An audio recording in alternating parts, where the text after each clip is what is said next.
Airport లో work చేయాలనుకుంటే minimum documentation required ఏమై ఉంటుంది sir? You have to enter అంటే మీకు ఎయిర్పోర్ట్ ఎంట్రీ పాస్ ఉండాలి. ఓకే. స్టూడెంట్స్ ఎక్కువగా కౌంటర్స్ దగ్గర చేసే మిస్టేక్స్ ఏంటి సార్ అసలు?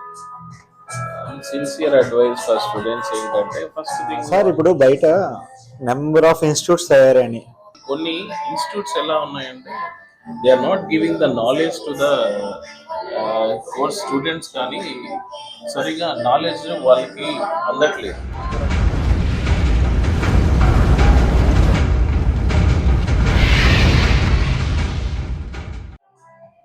Hi hello welcome to Reality Mike. నమస్తే, నేను మీ రాకేష్. సో ఈరోజు నేను ఎవరిని ఇంట్రడ్యూస్ చేయబోతున్నాను అనేది కొంతసేపట్లో మీ అందరికీ తెలుస్తుంది. ఎయిర్పోర్ట్ రిలేటెడ్ చాలా డౌట్స్ మనందరికీ ఉన్నాయి. సో ఆ డౌట్స్ అన్ని క్లియర్ చేయాలని చెప్పేసి ఎయిర్పోర్ట్లో వర్క్ చేసే ఒక మేనేజర్ని మేము ముందుకు తీసుకొచ్చాను. సో సార్తో మాట్లాడి మనకున్న డౌట్స్ అన్ని ఒకసారి క్లియర్ చేసుకుందాం. Hi sir, my name is Rakesh. Hi, నా పేరు యశ్వంత్ అండి. Everybody has to know something about aviation. Okay sir, airport related మాకు చాలా డౌట్స్ ఉన్నాయి. ఇప్పుడు ఒక పర్సన్ ఆర్ ఒక స్టూడెంట్ ఎయిర్పోర్ట్లో జాబ్ సెలెక్ట్ అయ్యాక అట్లాంటి వాళ్ళకి మీరు ఇచ్చే సజెషన్స్ ఏమైనా ఉన్నాయా?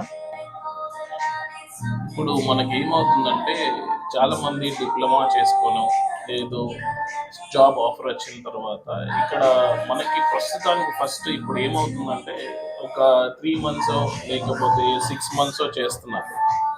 చేసిన తర్వాత they are looking for better salaries, ఇంకో కంపెనీ జంప్ అవుతున్నారు.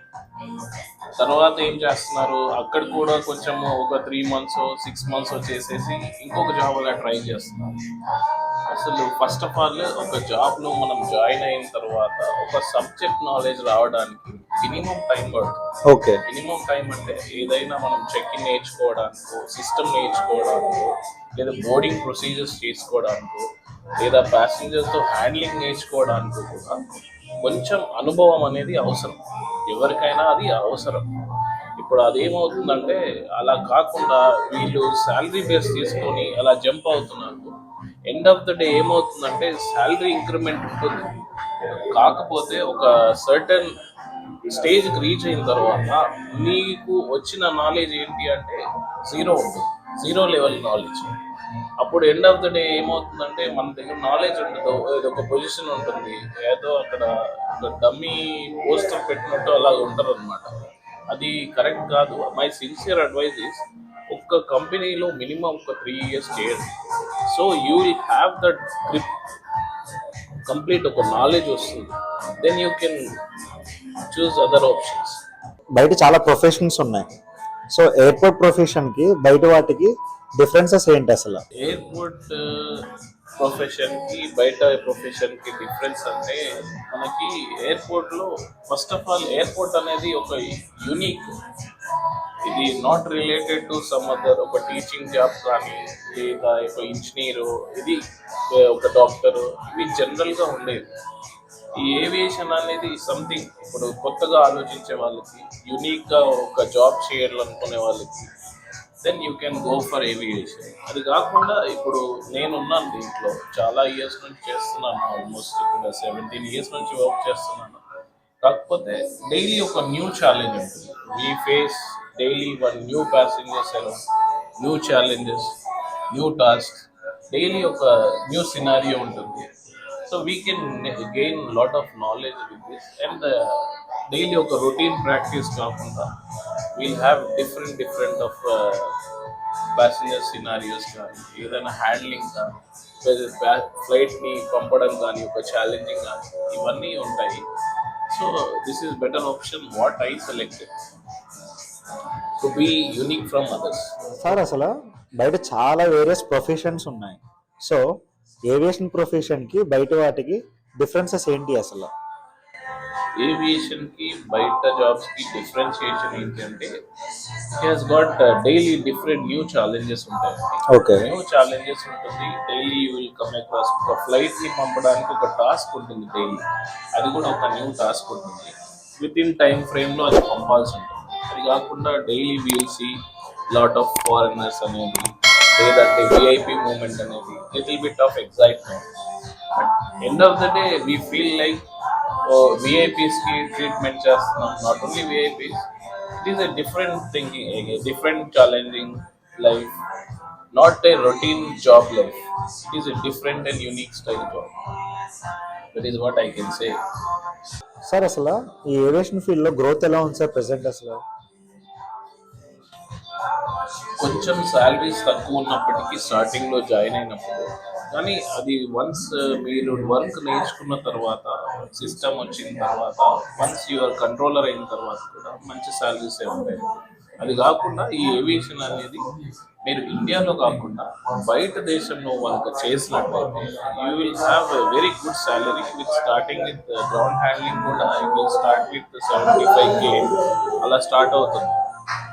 That is very good option. బయట చాలా వాల్యూ ఉంటుంది. అది కాకుండా ఇన్ ఫ్యూచర్లో కూడా we'll have lot of growth in the aviation.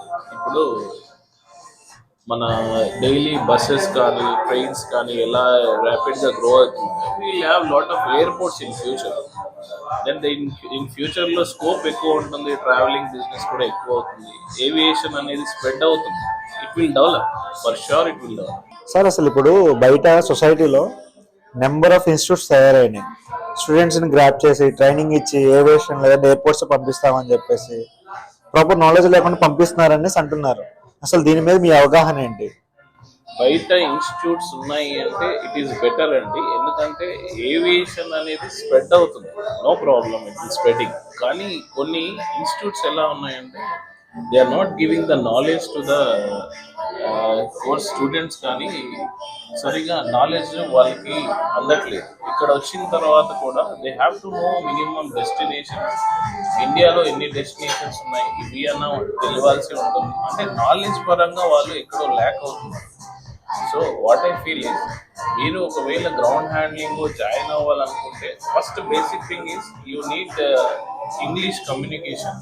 That is the basic thing requirement they will see, and normal grooming they will see అండి. అంతకుమించి ఇంకేం లేదు. మీరు ఇన్స్టిట్యూట్కి వెళ్ళేసి ఎన్నో ల్యాక్స్ పే చేయడము, 2 lakhs పే చేయడం కానీ, 3 lakhs పే చేయడం కానీ, okay see certain institutes, I don't blame institutes, certain institutes ఉన్నాయి, they train, they groom very well, అలా అని కాదు. కానీ దేర్ ఆర్ సమ్, ఇప్పుడు ఎంత పాజిటివిటీ ఇన్స్టిట్యూట్స్ ఉన్నాయో దాంట్లో నెగిటివ్ ఇన్స్టిట్యూట్స్ కూడా ఉన్నాయి. అంటే వాళ్ళు మనీ తీసుకోవడము, ట్రైన్ చేయకపోవడము, వాళ్ళకి ఏదో ఆశ చూపడము, ఇలా యంగ్స్టర్స్ చాలా ఎఫెక్ట్ అవుతుంది. What I suggest them is just read, better have better communication అండి. Communication is the backbone of aviation. అది ఉంటే మీరు జనరల్గా కూడా గ్రాడ్యుయేషన్ తీసుకొని ఇంటర్వ్యూకి అటెండ్ అవ్వచ్చు. ఇప్పుడు మీరు డిప్లొమా అనేది ఒక ఇన్స్టిట్యూట్లో తీసుకున్నది ఒక యాడ్ ఆన్ అడ్వాంటేజ్ అవుతుంది, అంతేగాని మీకు ఇది ఉండాలి పర్టికులర్గా అనేది ఏం లేదు. It is not a compulsion to join aviation or airport industry. Sir అసలు ఇప్పుడు ఎయిర్పోర్ట్లో వర్క్ చేయాలంటే నార్మల్ మినిమం ఏ వర్క్ అయినా ఉన్నామండి, ఎయిర్పోర్ట్లో వర్క్ చేయాలనుకుంటే మినిమం డాక్యుమెంటేషన్ రిక్వైర్డ్ ఏమై ఉంటుంది సార్? బేసిక్ డాక్యుమెంటేషన్ అంటే మీరు ఎయిర్పోర్ట్ ఎంట్రీ పాస్ అనేది ఇంపార్టెంట్ అండి. ఎవరికైనా కానీ ఎయిర్పోర్ట్లో first you have to enter అంటే మీకు ఎయిర్పోర్ట్ ఎంట్రీ పాస్ ఉండాలి. ఓకే, దానికి రిక్వైర్మెంట్ వచ్చేసి you should have a valid passport అయితే ఉండాలి, విచ్ ఈజ్ లేటెస్ట్ ఇష్యూడ్ ఉండాలి. అండ్ అది కాకుండా ఈ కమిషనర్ క్లియరెన్స్ ఇవన్నీ ఉంటాయండి. ఎందుకంటే ఇది హైపర్ సెన్సిటివ్ ఎయిర్పోర్ట్స్ ఉంటాయి కాబట్టి, విఐపి మూమెంట్స్ ఉంటాయి కాబట్టి ప్రాపర్ బ్యాక్గ్రౌండ్ క్రాస్ చెక్ చేయకుండా they will not be any job. So ఈ పాస్పోర్ట్ అనేది ఎందుకు అడుగుతారంటే యూ విల్ హ్యావ్, మీరు వెరిఫికేషన్కి చేస్తారు కాబట్టి they ask you this. Passport అనేది important mandatory requirement for to get AP airport entry pass రావడానికి, అది రిక్వైర్మెంట్. సార్ అసలు ఎయిర్పోర్ట్లో వర్క్ చేయడం వల్ల అడ్వాంటేజెస్ ఏంటి, డిసడ్వాంటేజెస్ కూడా ఏమైనా ఉన్నాయా? ఎయిర్పోర్ట్లో వర్క్ చేస్తున్నారు అంటే మీరు first of all you're in a safe environment. Okay, ఎందుకంటే మీకు బయట పబ్లిక్ ట్రాన్స్పోర్ట్ వచ్చేసి there will not be any checks. మీరు వన్స్ ఎయిర్పోర్ట్లో వస్తున్నారంటే you are thoroughly check.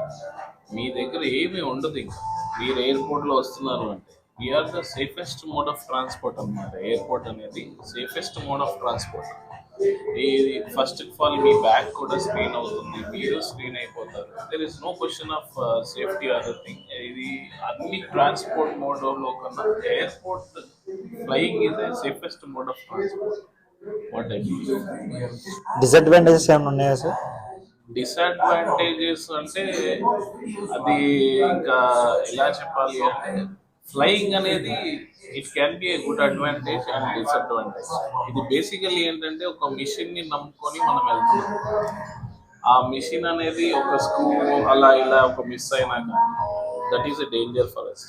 That is how it is. There is no such danger.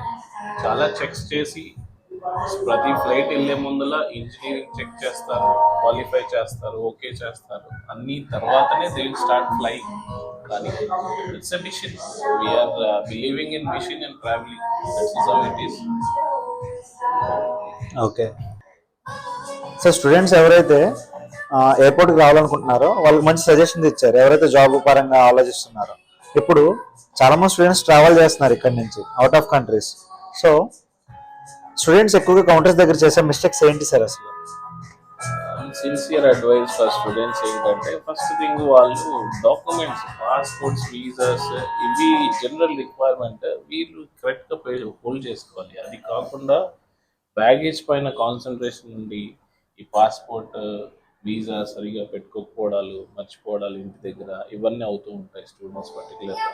అది కాకుండా baggage concentration అనేది ఉండాలి. Fine, you are there, you are taking baggage, ఎన్నో చాలా సంవత్సరాలు అక్కడ ఉంటారు కాబట్టి దట్ ఈస్ రిక్వైర్డ్.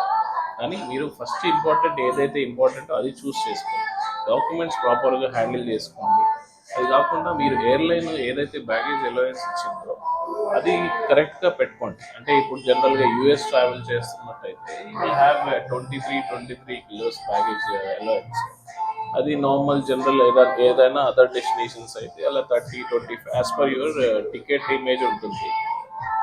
కొందరు ఎలా ఉంటుందంటే స్టూడెంట్స్కి ఫస్ట్ టైం ఆఫర్ ఇచ్చేస్తారు 40 కిలోస్ బ్యాగేజ్ ఎలా ఉంటుంది. దానికి మీరు ఒకటే బ్యాగ్లో 42 అలా పెట్టలేదు, 32 వరకు పెట్టేసి ఇంకొక దాంట్లో సబ్మిట్ చేయండి. ఒక మ్యాక్సిమం ఒక బ్యాగ్ వచ్చేసి 32 లిమిట్ ఉంటుంది. ఎందుకంటే సేఫ్టీ నామ్స్ అది. ఇవి కొన్ని ప్రికాషన్స్ తీసుకుంటే సరిపోతుందండి స్టూడెంట్స్ అని. సార్, మేజర్ స్టూడెంట్స్కి ఒక డౌట్ ఉంది, నాకు కూడా ఉంది. ఎవరైతే ట్రావెల్ చేస్తున్నారో, సో ఇప్పుడు కొంతమందికి డొమెస్టిక్ నుంచి ఇంటర్నేషనల్ ట్రాన్స్ఫర్స్ ఉంటాయి, ఇంటర్నేషనల్ నుంచి డొమెస్టిక్ ట్రాన్స్ఫర్స్ ఉంటాయి. బ్యాగేజ్ ఎక్కడ కలెక్ట్ చేసుకోవాలనేది పెద్ద డౌట్. అసలు మనం ఎలా ఐడెంటిఫై చేయాలి సార్, ఎక్కడ కలెక్ట్ చేసుకోవాలి మన బ్యాగేజ్ అనేది? ఇది ఎలా ఉంటుందంటే ఫస్ట్ పోర్ట్ ఆఫ్ ఎంట్రీలో బ్యాగ్ తీసుకోవాల్సి ఉంటుంది. ఎలా అంటే సపోజ్ ఇక్కడ నుంచి ఒక ప్యాసింజర్ వచ్చేసి ఎస్ఎఫ్ఓ వెళ్తున్నారు. ఎస్ఎఫ్ఓ నుంచి ఏదైనా డెన్వర్ లేదో ఏదో ఆస్టిన్, ఇంటర్నేషనల్ నుంచి ఇంటర్నేషనల్ కనెక్షన్, ఇంటర్నేషనల్ నుంచి domestic connection. First initially I'm talking about initially international నుంచి domestic connecting passenger. Okay. First port of ఎంట్రీలో ఆయన బ్యాగేజ్ తీసుకోవాల్సి ఉంటుంది. ఎందుకంటే కస్టమ్స్ క్లియరెన్స్ ఉంటుంది కాబట్టి. ఇప్పుడు సపోజ్ మనము రివర్స్లో తీసుకుందాం. యుఎస్ నుంచి ఢిల్లీ వచ్చేసి ఢిల్లీ నుంచి హైదరాబాద్ తీసుకోండి. ఇప్పుడు యుఎస్ నుంచి ఢిల్లీలో ల్యాండ్ అవుతారు ఇంటర్నేషనల్ ఎయిర్పోర్ట్. మీరు కస్టమ్స్ అక్కడ క్లియర్ చేసుకొని then you will travel on a domestic flight. So మీరు ఏంటంటే కస్టమ్స్ అనేది ఫస్ట్ పోర్ట్ ఆఫ్ ఎంట్రీ ఢిల్లీలో క్లియర్ చేసుకొని then you have to identify your baggage. మళ్ళీ ట్రాన్స్ఫర్ డెస్క్లోనూ వాళ్ళు ఇక్కడ కస్టమ్స్ క్లియర్ అయిన తర్వాత ఎయిర్లైన్ కౌంటర్లో డ్రాప్ చేయాల్సి ఉంటుంది baggage. Then you have to collect it in domestic conveyor belt upon the destination. So immigration ఎక్కడైతే అక్కడ తీసుకున్న ఛాన్స్ ఉంది. ఇమిగ్రేషన్ ఫస్ట్ పోర్ట్ ఆఫ్ ఎంట్రీలో ఇమిగ్రేషన్ ఎక్కడైతే క్లియర్ చేస్తారో, కస్టమ్స్ కూడా ఎక్కడైతే క్లియర్ చేస్తారో అక్కడే మీరు బ్యాగేజ్ కలెక్షన్ అనేది చేసుకోవాలి సింపుల్గా. Sir, while travelling passengers baggage carry చేస్తారు కదా, సో వాటిలో కొన్ని ఐటమ్స్ రిస్ట్రిక్టెడ్ అనేసి ఉంటాయంట. ఏమేమి ఐటమ్స్ క్యారీ చేయడానికి అవ్వదు సార్ ఫ్లైట్లో? మనకు వచ్చి బ్యాగేజ్ వచ్చేసి హ్యాండ్ బ్యాగేజ్ అని, చెక్ ఇన్ బ్యాగేజ్ అని టైప్స్ ఉంటాయి, డివైడ్ చేస్తాం. హ్యాండ్ బ్యాగేజ్ అనేది మనము చేతిలో మనతో పాటు తీసుకెళ్ళేది హ్యాండ్ బ్యాగేజ్ ఉంటుంది. చెక్ ఇన్ బ్యాగేజ్ అంటే కౌంటర్లో డ్రాప్ చేసే ఏదైతే ఉంటుందో అది చెక్ ఇన్ బ్యాగేజ్ ఉంటుంది. చెక్ ఇన్ బ్యాగేజ్లో రిస్ట్రిక్షన్స్ వచ్చేసి you cannot keep battery items అనమాట. ఏది పవర్ బ్యాంక్స్ కానీ కొన్ని రిస్ట్రిక్షన్ ఐటమ్స్ ఉంటాయి. లైక్ కోప్రా ఉంటుంది, you cannot carry copra. High density dry coconut, high density power fire ఉంటుంది, డెన్సిటీ ఫైర్ ఉంటుంది కాబట్టి they don't allow that. Plus power bank కూడా ఎలో చేయండి. హ్యాండ్ బ్యాగ్లో రెస్ట్రిక్షన్స్ వచ్చేసి 100 ml వరకు లిక్విడ్ ఐటమ్స్ ఎలో చేస్తారు. ఏదైనా షార్ప్ స్టీల్ ఐటమ్స్ కానీ ఏదైనా షార్ప్ ఐటమ్స్ కానీ నైఫ్స్ ఇలాంటివి హ్యాండ్ బ్యాగ్లో ఎలో చేయరు. ప్లస్ పర్టికులర్గా వచ్చేసి కొందరు క్రికెట్ బ్యాట్స్ అలా తీసుకెళ్తూ ఉంటారు. Cricket bat is not allowed as a hand baggage. Second బ్యాగేజ్లో వాళ్ళు చేయాల్సింది. సార్, ఎవరైతే వర్క్ చేయాలనుకుంటున్నారో ఎంప్లాయీస్ డొమెస్టిక్ ఎయిర్పోర్ట్ చూస్ చేసుకోవడానికి, ఇంటర్నేషనల్ ఎయిర్పోర్ట్ చూస్ చేసుకోవడానికి వర్కింగ్ వేలో డిఫరెన్సెస్ ఏమైనా ఉంటాయి అంటారా? డొమెస్టిక్ వచ్చేసి మనకి డాక్యుమెంటేషన్ కానీ ఇమిగ్రేషన్ కానీ కస్టమ్స్ కానీ ఇన్వాల్వ్మెంట్ ఉండదు. ఇది జనరల్గా ఒక ఐడి చూసేసి ఏదైనా గవర్నమెంట్ అఫీషియల్ ఐడి చూసుకొని ట్రావెల్ చేయొచ్చు. మనకు స్టాఫ్ పరంగా కూడా అంత రిస్క్ ఏం ఫ్యాక్టర్ ఉండదు. జస్ట్ చెక్ఇన్ చేస్తారు, నార్మల్గా ప్యాసింజర్ని చెక్ఇన్ చేసేసి బ్యాగేజ్ యాడ్ చేసేసి పోర్ట్ చేస్తారు.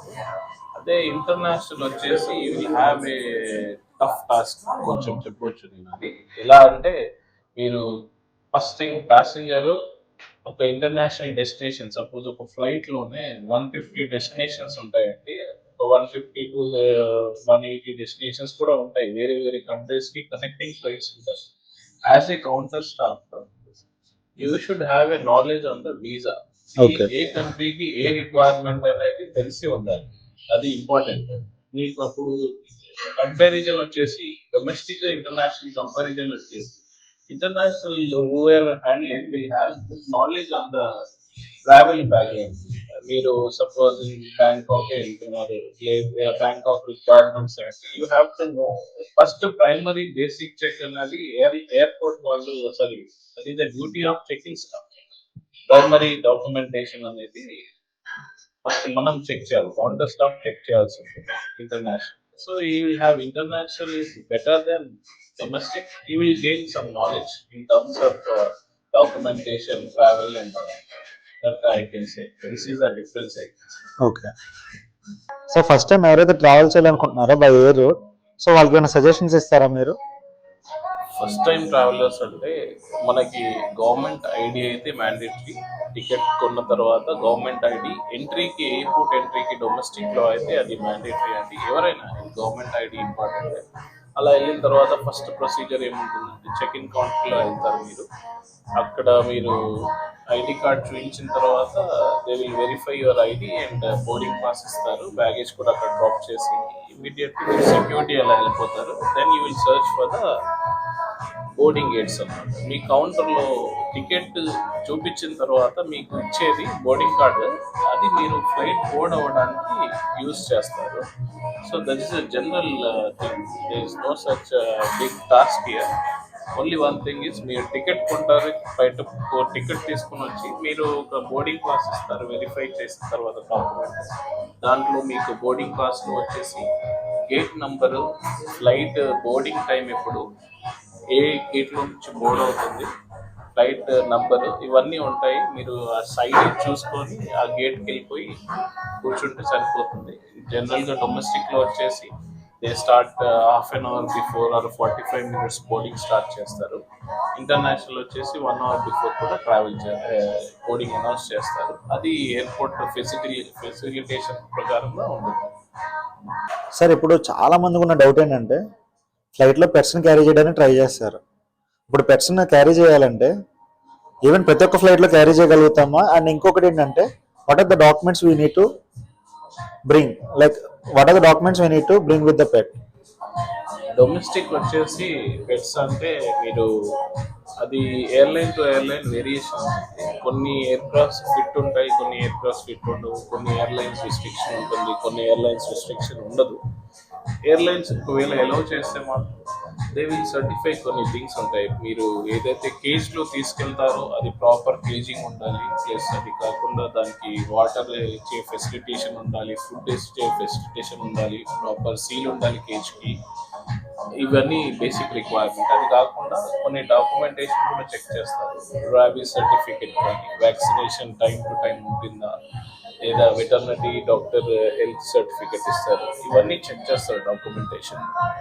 ఇంకా ఇంటర్నేషనల్ అయితే మాత్రం ఇంపోర్ట్ పర్మిషన్ కానీ, ఎక్స్పోర్ట్ పర్మిషన్ కానీ, ఇవి అడిషనల్గా డాక్యుమెంటేషన్ ఉంటాయి. అది కాకుండా బెడ్కి వచ్చేసి మైక్రోచిప్ అనేది ఉంటుంది. అది ఏంటంటే బేసికలీ పాస్పోర్ట్ అనమాట. చిప్ స్కాన్ చేయగానే you will get all the details of the bed. That's బెడ్కి ఇంపోర్ట్ ఇంటర్నేషనల్లీ కొంచెం కాంప్లికేటెడ్ కానీ there domestic it's normal. But that is a airline permission required. అది ఫ్లైట్ కూడా చూడాలండి. కొన్ని ఫ్లైట్స్ ఏంటంటే హోల్స్లో ఆక్సిజన్ రిక్వైర్మెంట్ ఉండదు, ఆక్సిజన్ సప్లై ఉండదు. Then you have to check that is అది ప్యూర్లీ ఎయిర్లైన్ డెసిషన్ ఉంటుంది. You have to see the regulations of the particular airline, then you can proceed further. So అంటే అన్ని airlines లో మనం carry చేయడానికి కావద్దు, పర్టికులర్ గా ఎయిర్లైన్ చెక్ చేసి ట్రావెల్ You చేసుకోవాలి. have to check before that. You have to take an approval of the captain, everything. You have to take the approval of the operator also. That is a basic requirement. Sir కొంతసేపు aviation పక్కన పెట్టేద్దాం. మా channel తరపున common question ఉంది sir. మా channel name వచ్చేసి reality mic కదా. So మీ life లో కూడా ఇది రియాలిటీ అండ్ రిలీజియన్ సిచ్యువేషన్ ఏదైనా ఒకటి ఉందా? The reality అంటే కూడా I have come across, like నేను కూడా క్యాబిన్ క్రూ చేశానండి, కానీ I did not go for it, select కాలేదండి, because I did not meet the requirements. కానీ I did not give up. అలా గివ్ అప్ కాకుండా then I struggled in this aviation only. ఫైనల్గా వచ్చేసి I have succeeded in my as a manager now. Suggestion ఏంటంటే మీరు ఒక దగ్గర backup అయిన తర్వాత కూడా you have to come across next ఏంటి అనేది ఉండాలి. That is the reality of life. You cannot stop it's somewhere, you need to move on. Okay sir, అసలు ఏవియేషన్ గురించి చాలా మంచి ఇన్ఫర్మేషన్ మాకు అందించారు. వీటన్నిటికంటే ముందు మేము అడగాల్సిన క్వశ్చన్ ఒకటి ఉంది. అసలు మీ కెరీర్ ఎప్పుడు స్టార్ట్ అయింది? ఇంతవరకు రావడానికి ఎన్ని ఇయర్స్ మీరు వర్క్ చేశారు సార్ ఏవియేషన్లో? 2007లో క్యాబిన్ క్రూ జాయిన్ అయ్యానండి. నేను కూడా 10th తర్వాత ఇమీడియట్లీ జాయిన్ అయ్యాను. సో 2007 తర్వాత 1.5 year ట్రైనింగ్ అలా అయింది. దాని తర్వాత I join as a call centre, Indian airlines call సెంటర్లో వర్క్ చేశాను. దాని తర్వాత I had a opportunity to join air India sites ఎయిర్పోర్ట్లో వర్క్ చేశాను. ఇప్పుడు చేస్తున్నాను కూడా, presently I'm continuing. In between కూడా నాకు ఒక చాయిస్ వచ్చింది అబ్రాడ్ వెళ్ళడానికి. I work with lot of airlines అండి, చాలా ఎయిర్లైన్స్తో గ్రౌండ్ హ్యాండింగ్ పని చేశాను. I work for British airways అండి, గ్రౌండ్ హ్యాండింగ్. సార్ ఏవియేషన్ గురించి చాలా మంచి ఇన్ఫర్మేషన్ మాకు అందించారు. ఇవన్నీ పక్కన పెట్టేస్తే అసలు మీ కెరీర్ ఎప్పుడు స్టార్ట్ చేశారు సార్? ఎన్ని ఇయర్స్ వర్క్ చేశారు? నా కెరియర్ వచ్చేసి నేను as a cabin crew training start చేశాను. ట్రైనింగ్ తీసుకున్నాను 2007లో, but I did not succeed. But I tried as a ground handing. 2009లో I join in the airport. Initially వచ్చేసి ఎయిర్ ఇండియా సాట్స్లో జాయిన్ అయ్యాను.